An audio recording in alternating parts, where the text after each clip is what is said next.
All Hit Radio.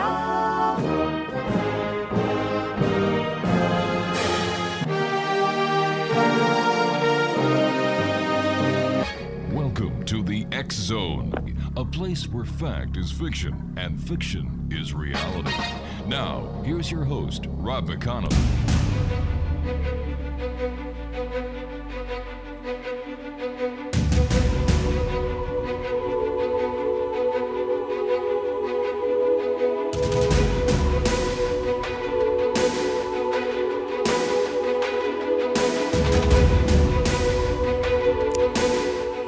Welcome back to the X Zone, everyone. I am Rob McConnell. We're coming to you from our broadcast center and studios in Niagara, Ontario, Canada. If you'd like to visit our website, www.xzoneradiotv.com, and on the X Zone Broadcast Network, where you can find dates and times of all our broadcast programming that's available to you with our compliments, visit www.xzbn.net. Exonation, my guest this hour is Dr. FREDERICK WOODARD. He received a Doctor of Clinical Hypnotherapy from the American Institute of Hypnotherapy in 1992, a Doctor of Philosophy and Clinical Psychology from California School of Professional Psychology in 2002. He has 3 master's degrees in psychology from University of West Georgia, American International College, and California School of Professional Psychology, and intensive training at the Milton Erickson Institute in Arizona. He received the New England Paranormal Research of the Year Award in 2012 from CC Productions. He is a registered and certified clinical hypnotherapist. He has been a member of the American Board of Hypnotherapy, American Psychological Association, New Hampshire Psychological Association. Dr. Woodard is a direct great-grandchild of Chief, I'm going to say this slowly so I don't screw it up, Madaka Wanda. Okay. And he is a licensed psychologist and certified hypnotherapist. He has published 11 peer-reviewed journals on hypnosis, the paranormal, and psychotherapy, and recently a book with Schiffer Publishing titled Perpetual Hypnosis, A Spiritual Journey Toward Expanding Awareness. He does research in the paranormal, psychotherapy, and spirituality. Joining us now is Dr. Woodard. And Doctor, welcome to the show. Thank you. I'm glad to be here. What was it that gave you the insight or the inspiration or the desire to include the paranormal in your practice? Well, I do research on the paranormal. I am very intrigued by it. I have an interest in altered states of consciousness and expanding our human potential and abilities, and that really is one of the things that I find fascinating about all of this. It's like moments that Abraham Maslow called it peak experiences, moments where something opens up and it can be so wonderful. It keeps you going for the rest of your life. How would you describe, or what definition would you use to describe the paranormal? I think that it's the things that have been being included in it is such that it's not something that you can capture in a laboratory. Mm-hmm. It's not measurable as science in the lab would do. It's more of a subjective experience. So how can we prove its existence then if we can't replicate it or establish it? That's an interesting experience because one area I know that hypnosis overlaid with this idea also was Dr. Milton Erickson, who was very, very renowned. Mm-hmm. He did studies where he would try to make the person do something against their will and then forget it. And they would become very angry with him. And eventually he would let them remember, and then they'd let it go. But the idea is that, technically speaking, you can't really do these things. You can't really prove these things to someone else that it isn't there. So would you say that a life-threatening experience can't be replicated in a laboratory? But a life-threatening experience can be documented by people on the outside looking in. Yes, but sometimes it's just that person that goes somewhere and just has the urge to go there, and they go there and help that person. And you can't really, you can't measure that except for those two people. So how do we give the paranormal any credence whatsoever? Well, it's not just the physical. I think there's a lot of people out there trying to measure the physical, and that's not bad. That's a good thing. But I think there's a lot of experiences that can't be measured. Examples? You know? Well, the ones that lead a person to something that's important for them but doesn't really mean anything to anyone else. So, in your opinion, are we looking at the paranormal in the wrong way, instead of looking at the paranormal as something that can be experienced by everyone? Instead, well, it can should be we experienced by everyone, but it's not like some people can see something someone else doesn't see it. That doesn't mean it doesn't exist. You see what I'm trying to say? No, sir. Could you clarify that?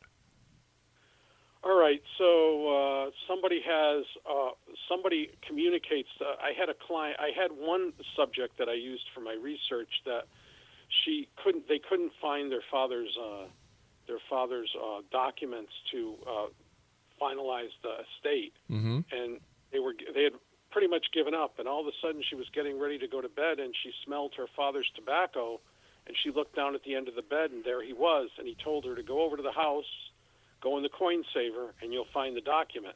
And that's where it was. There was no one else there to witness that. There was no one else there that would matter to except for her family, and sure enough, that's where it was. So, is there any common thread between the people who have the paranormal experiences and those who don't? Well, that's what I've been researching, is not to say who doesn't, Mm-hmm. but what a person needs to do it. And that's kind of what I was talking about in my book, my perceptual hypnosis book. It's kind of like the qualities of a person that are open to experience more. And one is having flexible visions and perceptions, being open to positive experiences in the world. Those are a couple of the qualities. I think sometimes people don't want to see something, they don't see it, even if it's there. Would you say that grief and stress are catalysts for people having paranormal experiences? Sometimes, yes. One of the things I published an article, and it was quite a lengthy article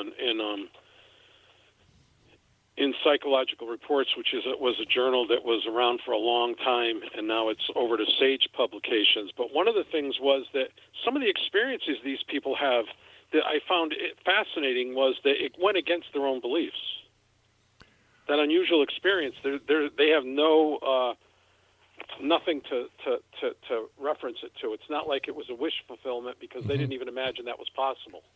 In your opinion, what is the percentage of the population that actually does experience a true and bona fide paranormal experience? I'm not sure. I think more people than we realize because a lot of people don't talk about it. Some of the most fascinating cases that I've had, the person told me they've never told anybody. Why do you... There's also fear of being made fun of or being criticized. So why do you think more and more people are coming out now and sharing their paranormal experiences with everyone? I think it's gaining more more acceptance. Mm-hmm. You know, and I think that's making people more open to sharing their experiences. Does this experience find its way through every aspect of the paranormal? I mean, for example, people who have near-death experiences, visitations from those on the other side, UFO experiences, Bigfoot sightings, and so on, or is this just related to certain aspects of the paranormal? I think it's in everything, really. I think they're all interconnected. I really believe. I mean, people that are open experience what they're supposed to experience. Every one of our paths are different, you know.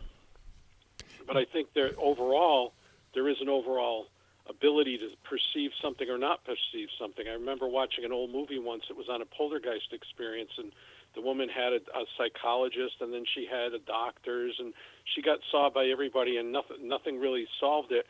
She went back to her house, and she was in her living room, and the whole thing started again. And her best friend and her best friend's husband were standing there, and the best friend came in and hugged her and said, "I'm sorry, I didn't believe you." And the husband walked in and said, "What did you do? Look what you did." So how would we explain the movement of physical objects and relate it to a paranormal experience? For example, like a poltergeist. Yeah, the interesting thing about that is one of the colleges I went to, the University of West Georgia, Bill Roll, he's not around anymore. That was his expertise, poltergeist. And a lot of the times he believed it was the ability of certain people's minds to move those objects. And those things happened when just certain people were there. And so sometimes it was attributed to a person, and sometimes it wasn't. How do we explain ghosts? Well, I don't have all the answers, but I do believe that they exist, and I do believe people see them. And that would be, one of the wonderful things of that there's something more. I mean, one of the most fascinating stories I heard, it's kind of just a uplifting story, was it was written on that. It was an 1800 experience, and this woman, her daughter told her when she was really little that she was going to die when she was 12 years old. And then at 12 years old, she was on her deathbed, and her mother was crying over her. And she said, Mom, why are you crying? Grandma's right there. She's waiting for me. And they had this whole story documented from all the people that witnessed all the different events. Does one's religious, philosophical beliefs play a major part in the paranormal? I don't know. I think some are more open than others. I would say some people are open even if their organized religion isn't. But I think sometimes people, it's individual. In your experience, I'm sorry. Go ahead, sir.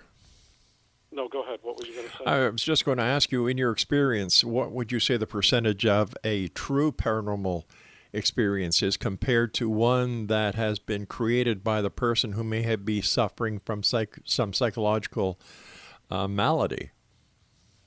Well, there are both. There definitely are both. I mean, and then there's wish fulfillment too. I mean, there's people that wish that things would happen. I remember someone telling me that they were hearing, knocks in the wall, and it was actually a chipmunk.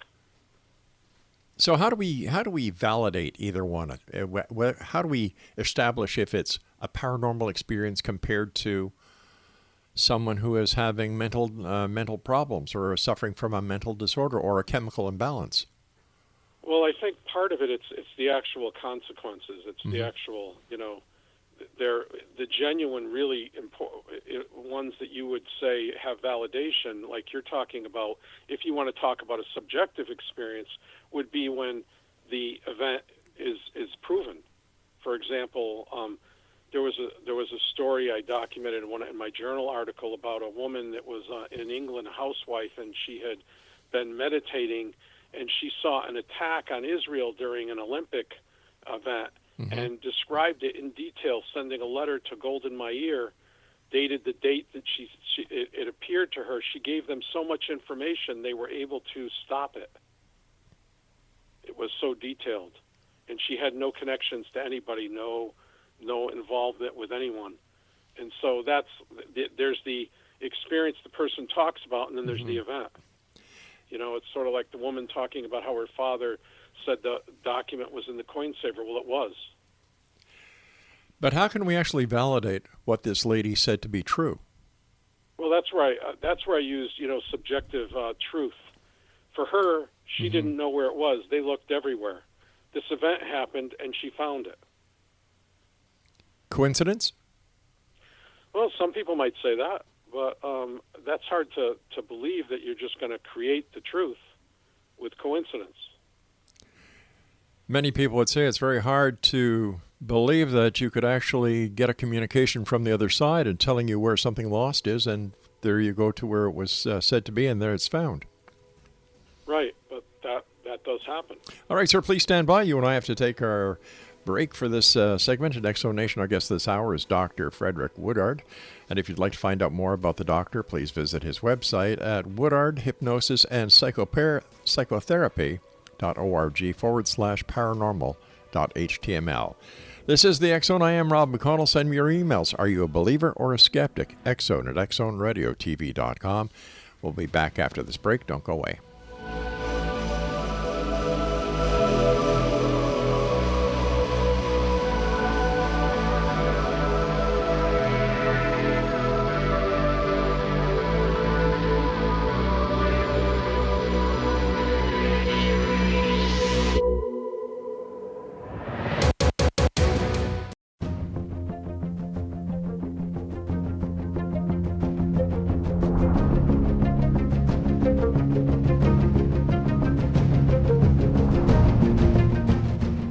Dr. Frederick Woodard is our special guest. His website is www.woodardhypnosispsychotherapy.org/paranormal.html. What subjects do you include or have investigated in the paranormal, sir? It's just the individual that comes in. So I've investigated some UFO abductions, some psychic abilities, some ghosts, some guardian angels, a oneness experience, which was very fascinating. That was a person that actually was at a gambling casino and suddenly went into a moment where he felt connected to everyone there. I found that very interesting for the actual experience that he had, the setting. Mm-hmm. Tell us about the alien abduction that you investigated. Well, there's been a few people that I've interviewed. I used to have a person that worked for MUFON, and they would send people to me so I could do phenomenological research. It's a certain qualitative research that you ask thoroughly each question until it's exhausted, and then you just pull the meanings out of what they experience, And so things like that I find very fascinating. It's the psychological aspects like the altering of time and space. The visual perceptions become very vivid. There's certain aspects that are different than other experiences. Can you give us details on the alien abduction phenomena that you have done research on and how it relates to different people? Do all people experience the same phenomena? Is the phenomena changed in any manner with the variance of clients, for example? Yes, it could be different with each person, I would say. I mean, but some things, I don't have all the answers. I'm just doing research on certain cases, but I published that in the journal article, and the person went through, they were quite shocked by what had happened to them, and after they just kept thinking it didn't happen. It was very unique, but they were also at a playground with children at the time that it happened. And were there any witnesses to the abduction? Well, they weren't. No, I don't mean abducted literally. It was more of a subjective experience. Oh, okay. So having been referred cases by MUFON, can you describe any? That was one of them. But what I'm saying is the person didn't disappear. So there was no extraterrestrial intervention? Well, there was a subjective experience where they may have left their body. So would that be an out-of-body experience? Well, I'm not sure. It was. I just studied their subjective experience of what happened to them during those moments. All right, for those new listeners who may have just joined us after this first break, what is a subjective experience? It's an internal experience. All right, so could you give us an example of an internal experience? You could be sitting somewhere and suddenly you see a flash of something and remember something from your past, and no one else sees that but you. So would we classify a memory recall as such? Well, yes, you could, but then again, there's those ones that are fantasy. That's the difficulty with experiences. They're not all real just because somebody had an internal experience. All right, so what would be some of the cues or some of the red flags that you as a trained professional would pick up on that what the person is telling you is not real? Inconsistencies, where negative experiences where they're not really helpful to them. They're not valid. There's nothing constructive that comes out of it. But haven't there been a lot of those paranormal experiences where cases have been made, and when you look at the summation or the conclusion of the case, nothing constructive has come out of that case? There are more questions than there are any answers. Well, that's the truth of that's with any truth. There always are more questions when you're done than answers. But with any truth, sir, isn't it also true that the evidence and the findings will actually bring you to the truth? Yes, yes, and in all areas, the interesting thing is the physical, the emotional, the mental, and the spiritual. They're all in alignment in truth. All right. They're all in harmony. All right, but just taking the example that you gave us of the case that was given to you by MUFON of this lady who had an inner abduction experience. How can we quantitatively say that this was an abduction experience and nothing more than a fleeting moment or a flash recall? Well, it was a long experience. I couldn't take the whole time to go over the entire experience. It took me hours to investigate that with her. So it's more of you have to read through the experience to see what's going on. It's like I just pulled the themes out of it, but it's not. The genuine experiences that are subjective is what I've been interested in, because the other ones you can measure. If you can measure it, you don't need anything else. But a lot of things can't be measured. So am I correct in understanding that the cases that you take on or do research on? Well, I do qualitative research, so it's subjective. Okay. But I look for the things that are consistent in all these experiences. That's what I've been trying to work on, and that's in a lot of my work. But it's not something I can just summarize in a few moments. So how long does it take you once you start an investigation to finish your investigation on a generalized basis, or is it case by case? It's case by case. And do you do direct interviews with these people? Do you use hypnosis in your interviews and your treatments? Most of the time I don't use hypnosis, no. No, eh? How come? It's just interviews. Well, Why? It's not necessary. Most people are aware of their experiences. Then why do some people get hypnotized by other professionals like yourself when describing a paranormal event? Well, sometimes I think they if the person doesn't remember something, they want to try to remember it. But that's there's also false memories that can come from hypnosis.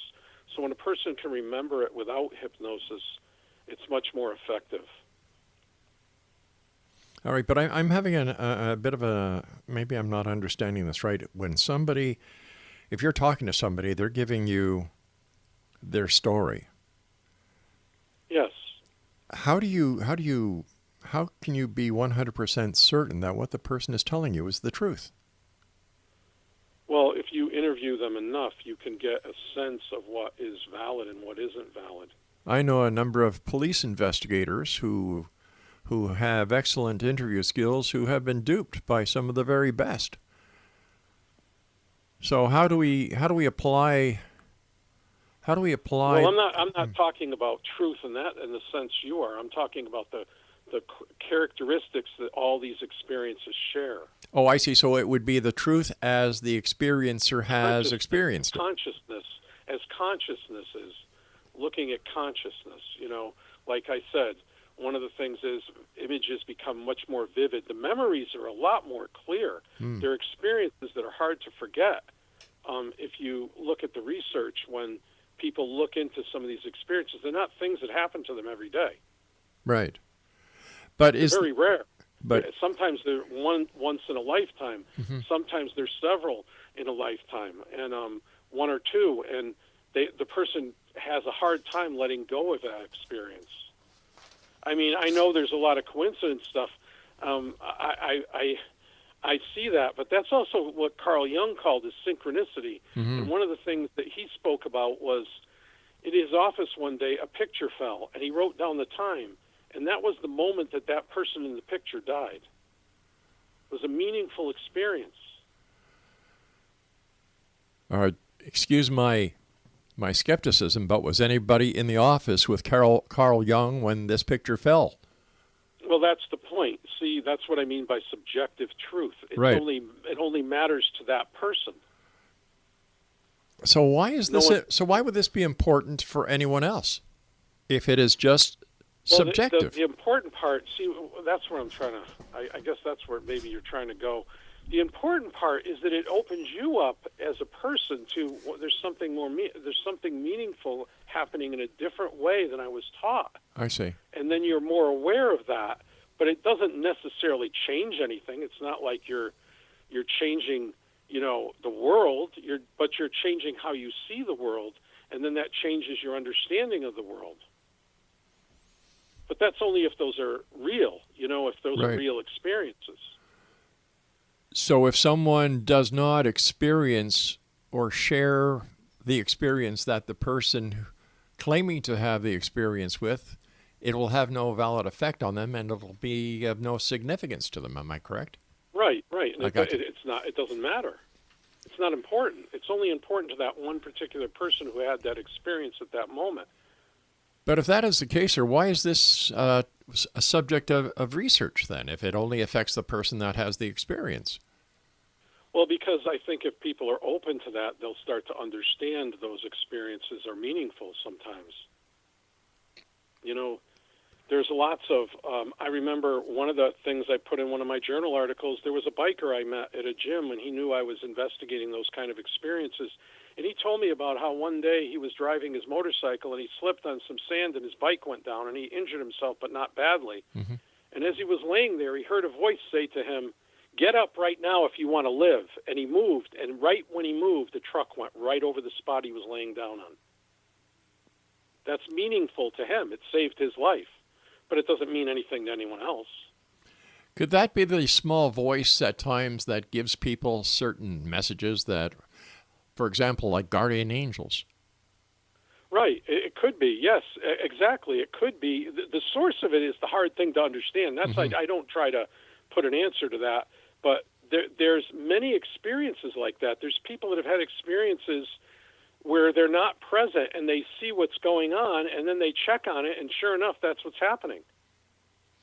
Could this be part of the human collective? It could be, yes.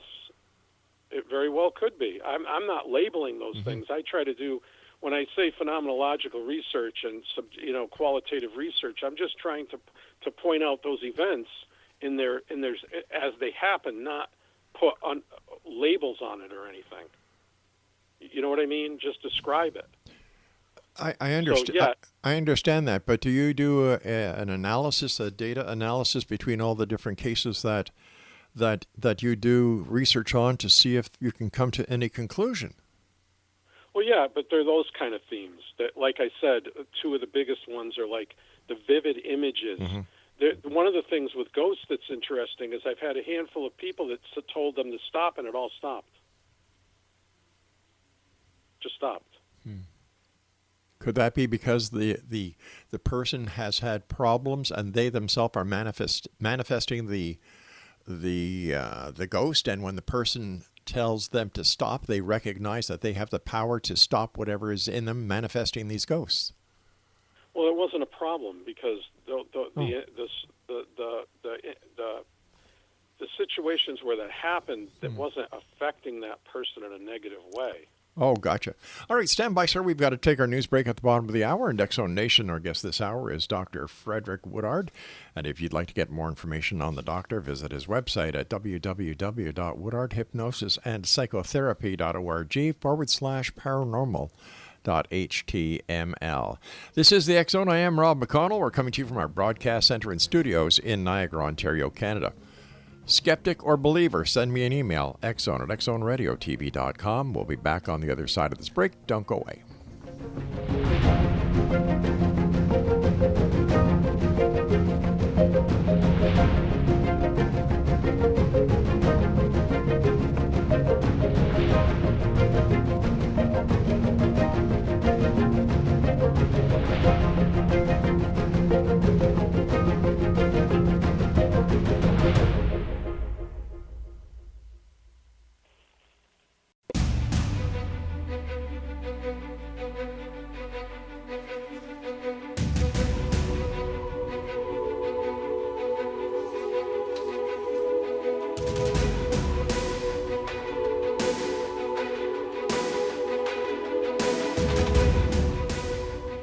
Welcome back, everyone. Dr. Frederick Woodard is our guest this hour. www.woodardhypnosisandpsychotherapy.org/paranormal.html. Doctor, there are a number of medical professionals and psychologists who believe that the manifestation of a paranormal experience, especially during a period of grief in a person's life, is the mind adjusting through this grief that the person is experiencing, and that the communication of a dearly departed is a way of the mind closing that episode, and it's part of the grieving process. What are your thoughts on that, sir?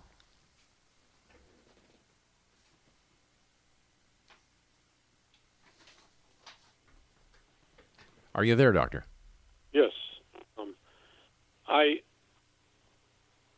Sometimes people, work through their grief. Grief is a different subject. But a number of the paranormal experiences that I've been told by paranormal investigators, as well as psychologists and psychiatrists and medical professionals, happens during this grief process. We were talking before where people have had the visitation that, for example, the little child who said, "Don't worry, Mommy, Grandma's here." Right. The mother was going through a grief, the loss. She was watching her child. See, there again, how can we prove that Grandma was there? Well, that's what I'm saying. Is this part of the grieving process? I'm not debating whether Grandma was there or not. I'm just asking if. Oh, I know. Yeah. Well, what I'm saying is sometimes I think those are, those are experiences where people are like working through their own stuff, and sometimes they may be real. They may really be real. But how do we know? Is it important whether or not these are real or not? Well, I don't think it's as important as what the meaning of that is. The meaning is that she's going to be okay. That's what she's trying to tell her mom. Mm-hmm. And that I think is what was important in that moment. But looking at the paranormal in the whole, whether it's UFOs, whether it's Bigfoot, whether it's ghost hauntings, things that go bump the night, is it really this important that so many people are spending so much time, dedication, and in many cases, when it comes to the paranormal teams, their own money to investigate this with all the number of years that this investigation has been going on? Nothing has been found. When do we call it quits? Well, I think I'm not looking for that that way. I'm looking for the meaning of the experiences. So I look at the meaning for that person and what that does for that person. And like I said, one of the most, you asked earlier what fascinated me the most, and one of them is that a person has an experience that they don't even have a belief that involves, and they can't wrap their head around their idea around what just happened. Mm-hmm. This doesn't happen. But it did for them. But doesn't the meaning justify the end? It's usually a shock to the person, though. It's when it's something that people want. It's different. There's different aspects, like a wish fulfillment mm-hmm. versus a genuine experience that they didn't even expect to have. And I think sometimes they're very genuine experiences of something more after, but then who knows? We'll only know when our time comes. What are the chances that a person who has this shocking experience may have subconsciously or inadvertently heard or seen something that would trigger this experience that they've never had before? I guess it would be possible. It could be possible, but it's each individual situation. You have to look at the situation, each person's case differently. Right. But if the paranormal was in fact a reality, and I'm not saying it's not. Right. If it was, would there not be consistency in all the reports that are being sent in and all the reports that are being reported around the world? I guess an analogy is called for in this moment. In the 1800s, there was a doctor, I forgot his name, mm-hmm. but he was a surgeon, and he told all of his peers that washing your hands will reduce infections Yeah. in surgery. Mm-hmm. And they told him he was crazy. Yeah, I agree. Right. I know that analogy very well. Right. So the idea is that if someone has a real experience, Mm-hmm. it doesn't necessarily mean that everybody else is going to be able to have it or see it or accept it. And it's important that it's an individual by individual case. There are people that are psychotic and they're seeing things that aren't there and they're making connections that don't belong together. But then there's those people that have these meaningful connections. But what about the pareidolia effect? So what? You know, where the mind starts connecting the dots that may not actually have any consistency or any reality in a paranormal experience. Well, there's the aha experience in Gestalt psychology, where there was an old scientist and he was trying to solve a problem, and he had used all of his resources and really couldn't do it. And then on the way to visit, he was in Europe, on his way to visit his mother on a train or something, he had the vision of the helix, and that was the solution, and it worked. So there is that. You put everything you can into something, and then you let it go, and then your unconscious mind helps process it. Exactly. Like many people, they'll say, "Well, let me sleep on it," and the next morning they have the solution because they haven't, in my opinion, they just haven't been trashing it over and over and over in their minds. Right. to find out, but I think that there's something important there.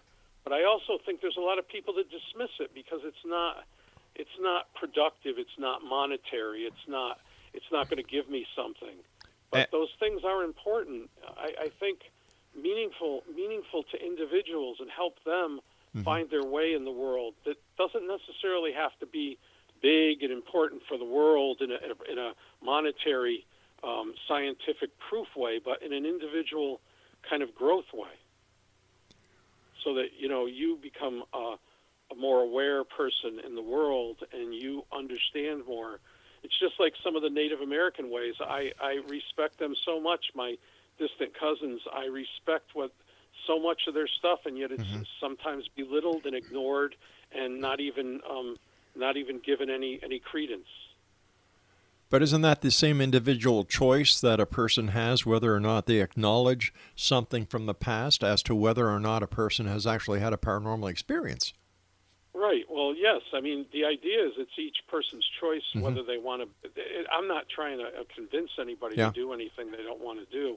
I just enjoy trying to expand my understanding of the universe and help people while I do that. And that is a wonderful thing. That's all I'm trying to do, and it's not a black and white or a 2 + 4 kind of process. It's more of a what do we not understand, and it's almost like you have to.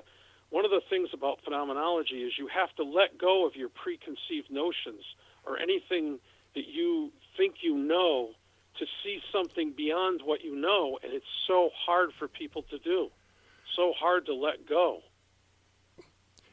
When a person comes in, I act like I don't know the experience. Tell me your experience. Help me understand it from your point of view, as if I don't know anything about it. I try to really understand their experience. In your experience, do rich, powerful, and people who have fulfilled lives have these experiences? I think it goes across all walks of life. Have you had that experience, though, sir? Myself, any big experience? No. No, I mean where somebody who's very rich, very powerful, or who has a secure, stable life, who has a lot to look forward to in their daily lives as well as a bright future. Have you had these people come to you with these paranormal experiences? Yes, I've had people, like I said, in all walks of life. All walks of life.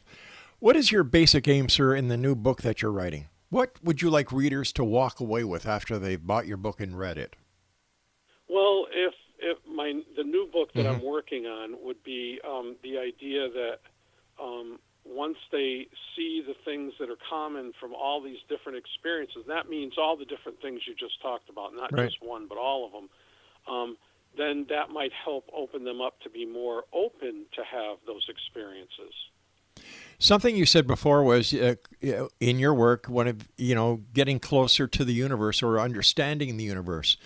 How does this fit in with the universe? If it's a self, an experience that you yourself has or another person has, how does this work into a universal event? Well, it is interesting because you bring the individual universal, and each person is unique, so they have a unique path. There's some things we share in common, and some things that are for ourselves. And I think we evolved. The world evolves slowly, but it has evolved. We've made much progress in many ways in the world, and I think that universally there's some things everybody can share, and then there's individuals where individuals get different experiences from those experiences. And I look at the individual experiences. That's what is important to me, not the more universal ones. It's more like what each individual can get out of it and how that meaning can be translated into a universal idea that can be used individually, not like blanket across the boards. That's, I think, where the problem is. Some of the greatest minds and some of the greatest people I've been exposed to, Milton Erickson was one of them, Freud was another, that Jung was another. There were some great people, and they did not want their work institutionalized because it was very individual. Each case was individual, and yet when they were gone, people tried to universalize everything. Well, if you go to a doctor with an ailment, the doctor goes and does. That's physical. That's medical. Yeah. But what's But what is the difference then? What is the difference between the work of a medical doctor and the work that you're doing? The doctor cures you. Well, it's a holistic approach too. Sometimes if you're thinking positive and versus negative, if you think negative, you release negative chemicals in your body, and then that kind of wears down your immune system, makes you more susceptible to get sick. But if you're more positive, it's a holistic approach. I see. But medical is clearly, I have total respect. I was in a motorcycle accident. I wouldn't have my leg if it wasn't for a medical doctor. So if I understand this, that the medical approach is based on fact. The approach that you are taking is based on a hypothesis. No. I'm taking themes from the different experiences. I take the person's experience, bring it down to their fundamental meaning, and then I try to compare them with the other ones and try to come up with themes that explain that in a way. But I try to respect the individuality of those experiences at the same time. I've got about 40 seconds left, Doctor. How can somebody else's experience help me? Well, it's how it relates to you. That would be how it would help you, if it relates to you or not. Some experiences will relate to some people and some won't. I guess it's like people that share common experiences can gain something from it, but not everybody, But I think there's a difference between what the physical and the psychological. I think they're different. Individually, psychologically, there's some things that are true for everyone, but then there's the individual differences, and I like to explore the individual differences. All right, Doctor, I want to thank you so much for joining us tonight. And Exonation, if you'd like to find out more about our guest this hour, Dr. Frederick Woodard, visit his website at www. You ready? Here it comes. Woodward Hypnosis and Psychotherapy. Woodard and Woodard Hypnosis and Psychotherapy.org /paranormal.html. I'll be back on the other side of this commercial break with the news as we continue here in the X Zone from our broadcast center and studios in Niagara, Ontario, Canada. Tell me, are you a believer or are you a skeptic? I must be honest with you, X Zone Nation. I'm more confused now than when I started this interview. Like, what the hell is he doing it for? I have no idea. And it's funny when he mentioned that, something about people not making money. And what the hell is he writing a book for? Is he giving it away? I doubt it. I'll be back. Don't go away.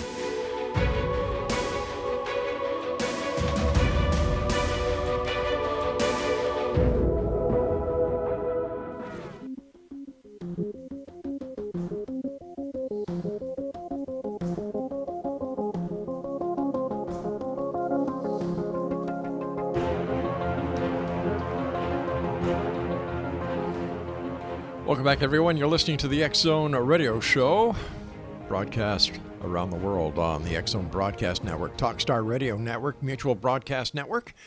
And we're coming to you from our broadcast center and studios in Niagara, Ontario, Canada. If you'd like to send me an email, xzone@xzoneradiotv.com, and on all social media sites, Xzone Radio TV. Check out the X Zone Universe. That's xzoneuniverse.com, where you can actually pick the topic of conversation that you'd like to listen to. And let me see, there are what we call the X Zone Biblical Files, where there's biblical mysteries, miracles, and other religious aspects of the show that we do there. We have the X Zone Ghost Files, the X Zone UFO Files, the X Zone Psychic Files, and you can just go to any one of these categories and just scroll down and pick the show that you'd like to listen to, all with our compliments. Dr. Frederick Woodard is our guest of this hour, and his website is www.woodardhypnosis-and-psychotherapy.org/paranormal.html. Doctor, have you yourself had one of these paranormal events? Oh, nothing nothing huge like that. I remember one of the first times I had an experience that I thought was a synchronicity. Mm-hmm. It was my uncle had died in the war, and somebody had told me he was looking out for me, blah blah blah, and I was being skeptical, and I said, maybe that's not even real, and I was in the store, and I was getting a soda, and they handed me my change, and there was a war nickel in my change, and war nickels are really hard to get. It's rare to get a war nickel. It's got a P on the back of the nickel, and it's part nickel and part silver, and my uncle died in the war. And so I was like, wow, maybe I should have an open mind, I guess. I'm not going to, I didn't have that. That's not proof, but it certainly made me pay attention. How about these paranormal experiences where people experience demons? That seems to be a big topic these days when talking to ghost researchers and other paranormal investigators. Everybody talks about demons these days. How do we explain that in a genre that we can both understand?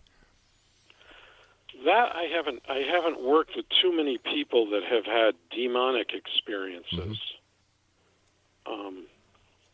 What would you say is your most baffling area of the paranormal that you do have experience with? The most baffling? Yeah, the most interesting, the most intriguing.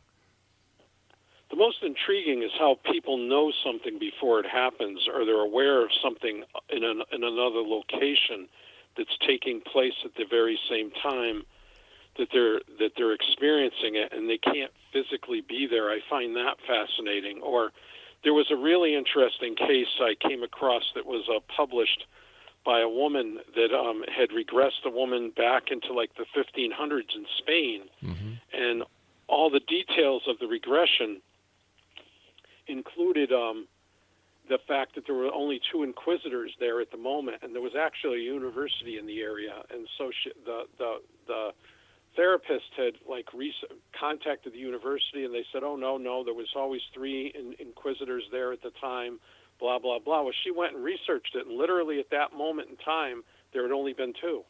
One was on leave, but it was buried in papers that were dirt filled, and nobody had any record of that. And so there was a lot of details in that particular case that would make people really wonder, how do you know that? How could you know that? Now, the parapsychological aspect of that would be perhaps she was communicating with a spirit that was there. Perhaps she hit the timeline. There's a lot of hypotheses, but how she came across that knowledge is very hard to understand.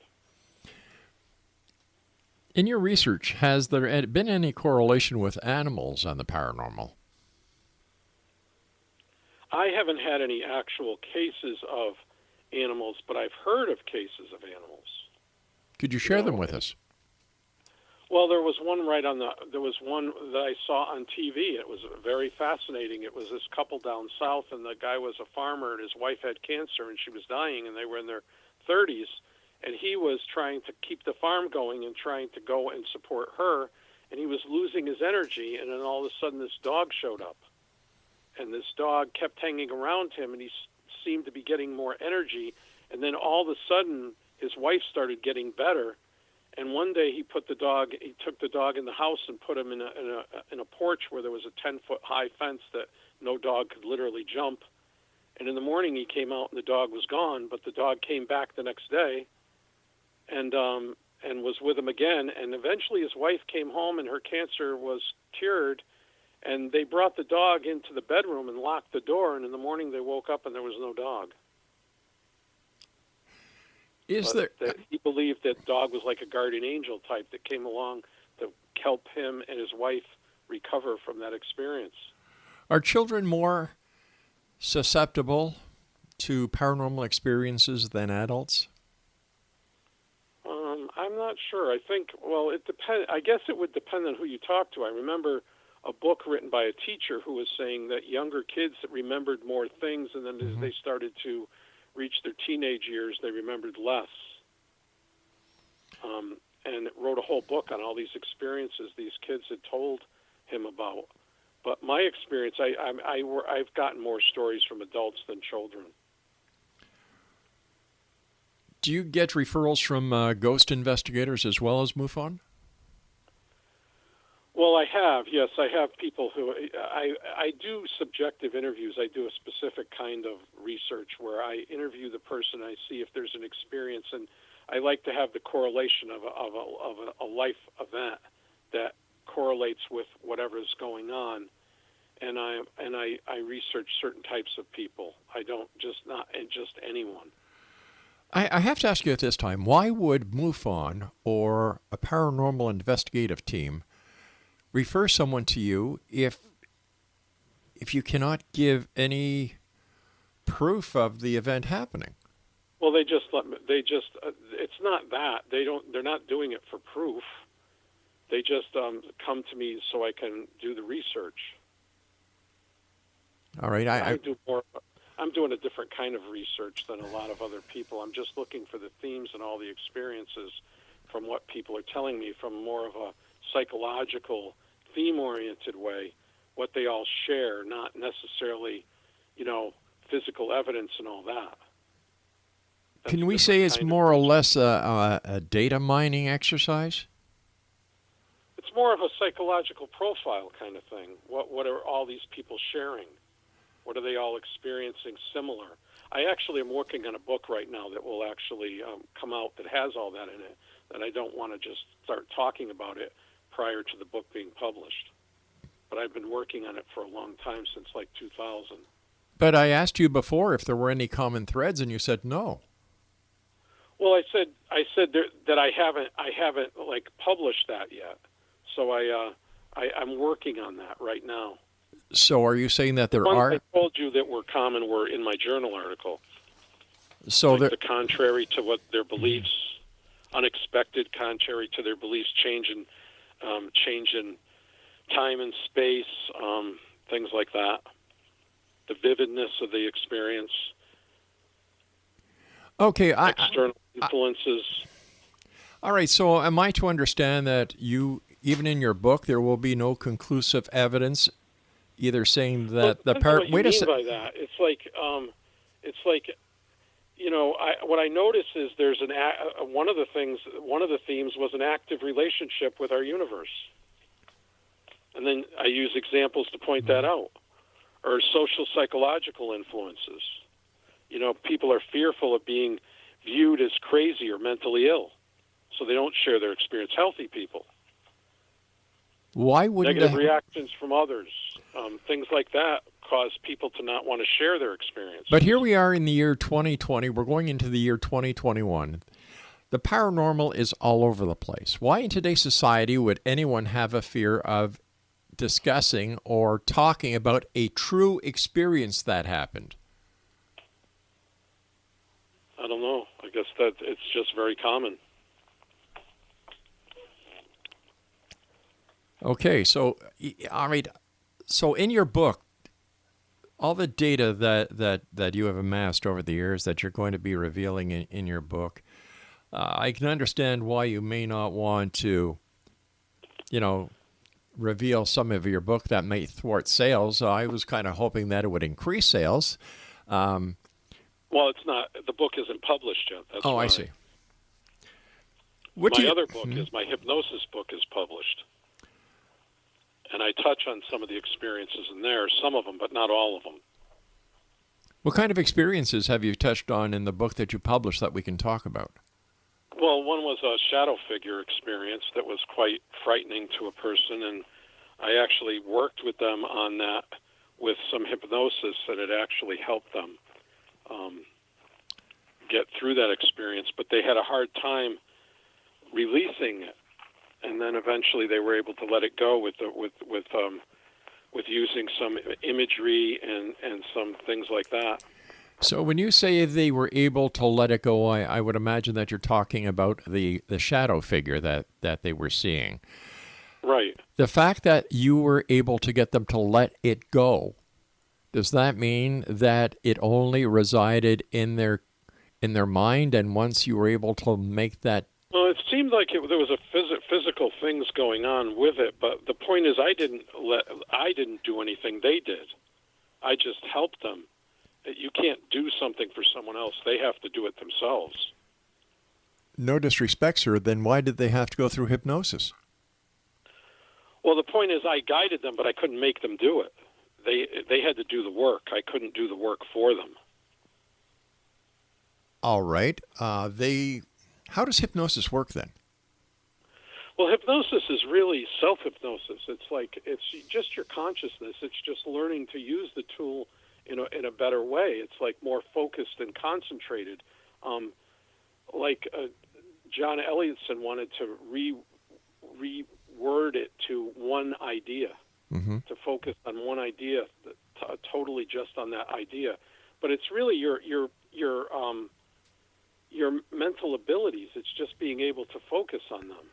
Oh, okay. I understand that. Clear your thought, clear in your thought, no doubt, and be able to do that correctly, and then you gain control over your mind. A lot of people don't have control over their mind.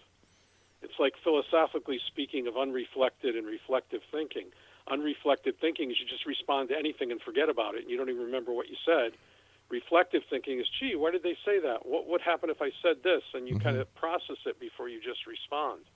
If the person who was having the problem with the shadow figure experienced real contact with this shadow figure, and the shadow figure, for every purpose of this example, was real, how could you, as a hypnotist, block the person from having actual contact with a physical or real entity? Well, they didn't. I don't know that they physically touched them, but mentally. But the point was that I taught them how to protect themselves and how to take control of their minds, so they weren't fearful, and they were able to protect themselves and control themselves, and then take control of their own mind. So whether that shadow figure was real or wasn't real, whatever it was affecting them. And then they learned to take control of their minds and release it. Okay. You see what I'm saying? I don't always say that. I'm talking about the truth. I'm talking about the truth of what a person's experiencing, and trying to help them work with that, so it works with them in a healthy way. And most of my work on the spiritual is not my. People don't pay me for that. It's research I do, and it's free. All right, sir, stand by. We've got to take our final break. And Exonation, if you'd like to find out more about Dr. Frederick Woodard, visit his website, Woodard Hypnosis and Psychotherapy.org/paranormal.html. That's Woodard Hypnosis and Psychotherapy.org/paranormal.html. And we'll be back as we wrap up this hour here in the X Zone with yours truly, Rob McConnell, from our broadcast center and studios in Niagara, Ontario, Canada. Don't forget, if you're a skeptic or a believer, I want your email. Send it to me, xzone@xzoneradiotv.com.